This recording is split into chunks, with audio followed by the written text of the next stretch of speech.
সালাম আলাইকুম ভাই, ভালো আছেন? একটু না ডাকেন তো, কেন ডাকেন?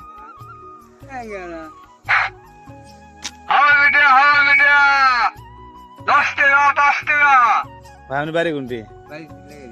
হ্যাঁ, অনেক কষ্ট করেন তো না সারাদিন? ঘাড়াত করলে ঘর অনেক কষ্ট কর। ভালোই আছেন? বাড়িতে কে কে আছে ভাই?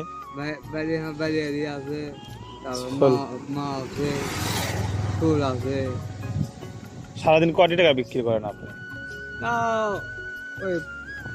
1100, 1200, 1300। এটাতে জীবন যাপন করছে, জমি জমা নাই তো ভাই? যাক, আমি যেন দোয়া রইলো ভাই, আল্লাহ আপনি কষ্টের ফল দিক, দোয়া করি। ইয়ামানিল্লাহ।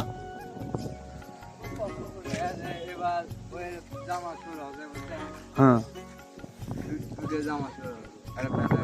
খুব কষ্ট তো তাহলে।